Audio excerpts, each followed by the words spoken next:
Heartbreak for Pep. He's on his knees again, and devastating for his players too. Manchester City are out, and it's Lyon that go through to the semi-final to face Bayern Munich. And boy, are they happy about it.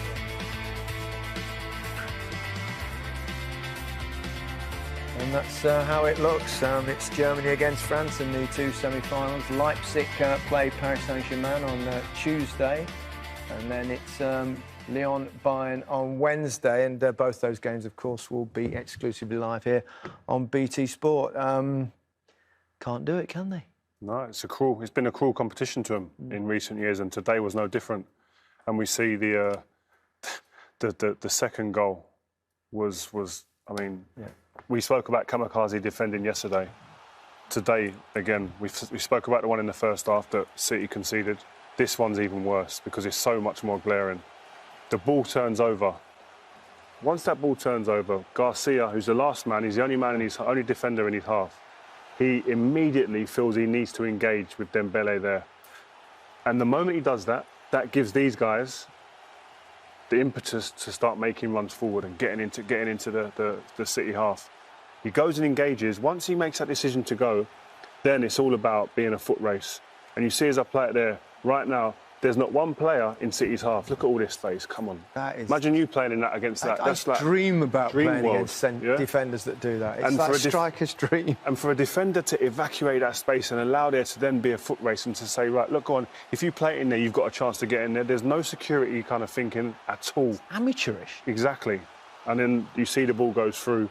And we can discuss whether it's a foul or not, but it shouldn't get to this point. It shouldn't get there. If Garcia stays in his position, he sees that out. The ball probably doesn't even get played straight through there. Joe, if you want to talk about whether you think that's a foul or not, disgraceful defending. Well, let's have a look at it. VAR had a look at it for quite some time, and they decided that it obviously wasn't a clear and obvious mistake in their view. But I mean, it's as Peter Walton said in the commentary, he thought it was obviously massively influential in the goal. Yeah, well, it's not intentional. I think that's clear. No, but if there's definitely we see penalties given for that all the time by VAR in the box when a player goes down and he's accidentally tripped like that. But they give that generally nowadays. That's in the modern game. So surely it should have been a foul. So does it then go with the referee's decision? Is he saying he saw it? Well, they're obviously not thought it was a clear and obvious error, which you can understand. But there's no consistency, is there, with VAR? It's good to see that there is equally inconsistent with it in Europe as they are in the Premier League. I've got to say, if I'm on that pitch, I think that's a definite foul. It's got to be. Yeah. They've connected there. And he's the one who's gone on to score. Yeah, exactly. Let's have another look, because and this is important, because obviously the game was balanced at that point. Well, it's 1-1 for all the bad defending. Joe's right. City were dominating at that point. There's the contact there on his foot. 100% contact. Yeah. I don't understand how they can't call that. And there's going to be people saying conspiracy theories now if you're a City fan, etc. Well, of course. But I believe that's a foul there. And the man goes on to score the goal as well. I mean, Dembele, we've not even spoke about him yet, but he was someone who's 22 goals and then sub. Top goal scorer in their team and then sub, and then comes on and does that. Two goals. Yeah. Phenomenal. It really was. Between the two goals, though, City should have pulled it back. I mean, Raheem Sterling, who was probably City's best player, along with probably De Bruyne in the second half. Well, what he'd done for the goal, his movement was fantastic. But even here, this is where we've seen him countless times this season, in between the sticks, making runs, elusive. But here, I mean, Gary, how do you miss that? You tell me, you're a striker. No, I'll tell you why he missed it, because he's tried to hit it too hard. When you're in that position there where you know you've got an open goal, the only way you can miss it is putting your foot through it. And if there is a slight bobble, there is a chance that it will go over the bar. All you've got to do is let it hit your foot, take your weight off it. Stab it, almost just a little stab. Just keep your knee over the ball and then it can't go up. You can mishit it, miscue it, and it'll still go in. It's almost like he's trying to hit it with a little bit of force. There's obviously been a little bit of a lift of the ball, little bobble, and then it's missable. Wow. But if you just take the weight off it, you can't miss. But and if you're going to put your money on anyone to score, I know. It's him. He's the man you put your money on. It does jump up off the ground fractionally, so that's why. Do you think the covering defender kind of got in his head a little bit, and he saw him potentially making a big block, and he thought, I have to bury this? He looked like he was in the perfect position to hit it, but he's going to not sleep very well tonight. He won't. Raheem Sterling. But then 3-1. It's just less than a minute after that chance. Yeah. They went at the other end. And this time, Joe, I know you're goalkeepers union, but this is a howler, isn't it? Yeah, I think it's the situation of the game. You know, if this is a good shot, a well-struck shot that he doesn't have to think about, he saves it. But I think he's already throwing it out. He's already kicking it. You know, it's concentration. Do you think? It's desperation, and you know, obviously, you know, you speak to Edison, he's going to tell you he should do better. But it's the situation of the game, and City at 1-1, they were. We all thought, here we go. You know, made the change. Riyad came on. City looked really good, and then they're flustered. They're flustered with the way they gave away the second, and this is just the whole team's head's gone here. I'll tell you what. Sorry, I'll tell you one thing. Did every single game we've watched this week, this round of football, this new format of one game, the substitutes have had impact. Yeah. It's so important now, and now more than ever it seems that the squad, the depth in your squad on that bench is of huge importance. Therefore, that leads to an obvious question. What about Pep's substitute? He only brought Mahrez on really to change things, and these little geniuses or the playmakers, he left a lot of them on the sidelines. He played a negative game in terms of how he normally plays this evening, certainly in his starting lineup. Did he mess it up tonight? I think he's going to have a look at himself in terms of his team selection, yes, and the way he changed his formation. I mean, even, for instance, Cancelo playing left-back, how many times the ball came out there when he came back on his right foot? And getting behind teams is what Pep's about. Overloads in wide areas and getting behind teams. And in them areas behind the two wing-backs were perfect opportunities probably to get behind it. But you need creative players to draw people out, create space for runners to then get in. And they didn't do it enough this game, definitely. We'll talk about that in greater detail shortly. But first, let's hear from Kevin De Bruyne. He's with Des Kelly. Kevin, that's heartbreaking tonight, isn't it? Yeah. It's different year, same stuff. I think first half wasn't good enough. I think we know that. We started slow. We had not many options, but I think second half we played really, really well. We come back 1-1. We had a couple of chances, and then obviously, the 2-1 and the 3-1 ends the game. And it's a shame for us to go in that way. The 2-1 is important because VAR didn't give offside, but it also didn't give a foul on Laporte. Have you had a chance to talk about it? What's the reaction? I have no idea. I've not seen it back, so whatever they decide, they decide. You know, I'm not gonna blame that. I think we should have done better, but I have to look back to see whatever it was. Is it all the more painful because you got back on terms and you'd started to play like Manchester City we expected? Well, I think the second half we played well. I think we had them under pressure. We played more offensive like we normally do, and I think we had them. And their keeper made a few saves, and even at the 2-1, you know, if Res scores the goal, it's 2-2, and the game goes on. But that's football. It's that fine margins that made the difference, and they made the 3-1, and you know it's over. Yeah, that late miss, and then to go straight down the other end, 59 seconds later, the game's finished. I mean, that's the cruelty of this competition, because the game was opening up there. You were chasing it. The game was open, but I think they didn't really create, except the 2 goals, the chances. But yeah, we need to learn, man. It's not good enough, and that's it.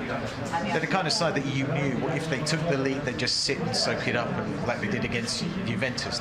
Did you need to create more, put them under pressure more?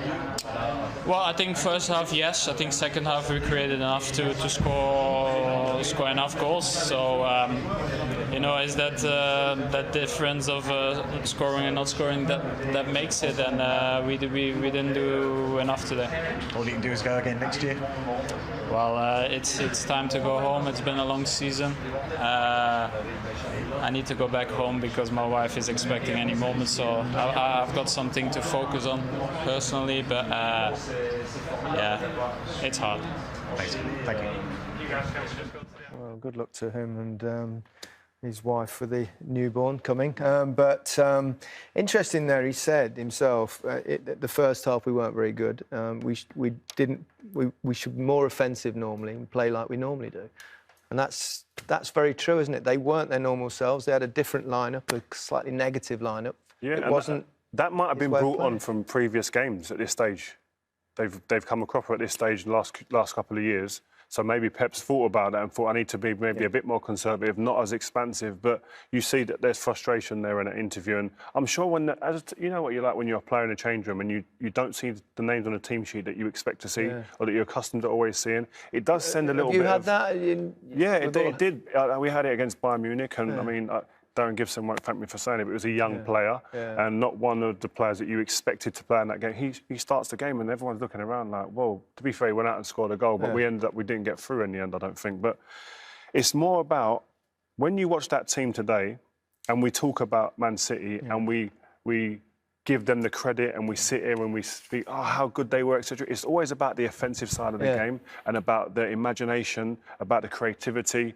All of that was on the bench today. Yeah. And then Mahrez, other than Kevin De Bruyne, but then Mahrez comes on and the whole look of the game changes from Man City's point of view. If you're a Lyon player and you get the team sheet an hour before, I was going to say, and you go, wow, neither of Silva's, no Mahrez, no Foden. No, they've got great players all the way, and a different kind of system that they don't normally play. Sorry, Joe. As a defender, I see the name, no disrespect to anyone on there, but I'm sitting there and going, well, I know I've got a really good idea of what Raheem does because he likes to run in behind. I've got a good idea of what Jesus was. He wants the ball to just in behind around the corners to feed. I can really pick at the players other than Kevin De Bruyne and say, I've got an idea of what they're doing. The players that give you a bit of nerves as well, the players that are a little bit unpredictable. The two Silvas, Mahrez, Foden, that unpredictability brings a little bit of nervousness and actually I've got to take a step back maybe. Yeah. I didn't see that in the first team that I saw out there enough. Yeah. Totally. I mean, you know him, obviously. He does outthink himself sometimes, I think. I mean, genius though he obviously is in many ways in the coaching aspect, and he's unbelievably successful. But I've played with coaches too. Like Cruyff was very similar in the sense that sometimes you used to think, is he doing this just to maybe look good if it works? It's hard to say, isn't it? Obviously, you know, whatever we're going to say about him, he backs a lot of what he does up with medals. That's what City want. That's what City brought him in for. It was to win the Champions League, and it's not easy, you know. No, it's not. It's a knockout competition. You've done it. You've done it. Sorry, it's really not an easy thing to do. No. And I just think tonight, like we say, maybe tried to go too far. We're thinking about being too conservative. I think the point about Cancelo and Mendy, I just think Lyon was so compact and so heavy and strong in the middle, and the guys like Dene, they defended really well. It needed a different approach, and it was probably too late when it came. Yeah, perhaps we should give Lyon more credit. I think they deserve huge credit. They deserve massive. They were really proud of what they did. OK, let's take a breather. After that breather, we'll hope to hear from Pep Guardiola, and he'll be desperately disappointed. Of course, it's been a long while since he's won the Champions League, and didn't win it with Bayern, and he's still not won it with Manchester City. A calamitous night for Manchester City and Pep Guardiola. Here he is with Des Kelly. Pep, you must feel this competition is brutal to you at the moment. In recent years, it's been pretty cruel to you, this competition. Yeah, that's what it is. So one day we'll break this gap, you know, to quarterfinals. Except the first 20-25 minutes that we struggled to find our spaces to attack them more fluently, and after the players they feel free, and the last 15 minutes, 20 minutes, the first half was good. The second half was okay. We were there. I had the feeling we were better, but you know, you have to be perfect in these competitions in one game, and we didn't. What did you make of the second goal? Because there was a VAR verdict. There was no offside, they say, but they didn't give the foul on Laporte either. What did you make of it? I don't know. You seem to get VAR all the time, so. Yeah, I know. You know that it's not. Honestly, I don't want to talk about these circumstances. Sometimes, you know. I don't want to talk. It looks like I'm complaining or I am finding excuses. So we are out. So I had the feeling that we are incredible already. So we did a lot of good things, but at the end it was not enough. So we make mistakes in the boxes in the key moments, and that's why we are out. You warned us that Lyon were tough, but did you give them a little bit too much respect in the first half? You changed the shape. Did that work? No, when we have done is try to cover our weak points in comparing with his strength points, like they attack incredible well to the channels with 2-2, and I didn't want to leave them for the build-up. It was better, and that's why. So the first 20 minutes, the first half was magnificent. So we unblock a little bit our respect a little bit, or we were struggle to find our spaces to attack. And in the same shape, we play incredible good the last 15 minutes and the first 5-10 minutes. What we want in the second half is put one more player there. And, we create chances. We score a magnificent goal, but unfortunately, we miss another ones and back, so we concede 2 more goals. And there was that crucial 59 seconds where Raheem just missed the chance, and then obviously it goes down there. I think this is a resume this competition. This competition is that situation, no? You have to equalize and go to extra time on the last minutes. And after we concede the 3rd goal, it's this competition. You have to be perfect. You can make mistakes, especially behind. The first goal is a frontal ball. You have to solve it better. And we create more chances, more shoots. I guess I didn't see the statistics, but I think it's happened. So we did everything, but unfortunately we are out again. And so you have to try again until it happens with Manchester City. So we can do. Now disappointed. Now we have to go to holidays. We are coming back soon. Lift the players again, the club again, and continue. Yeah, of course. Sometimes you need to break. This. I know once with Manuel, they arrived in semi-finals, and I think the team we have done in the last years deserve it. But you have to win, and we could not do it, and that's why maybe one day we'll break this gap, and we'll see what happens. Thank you very much.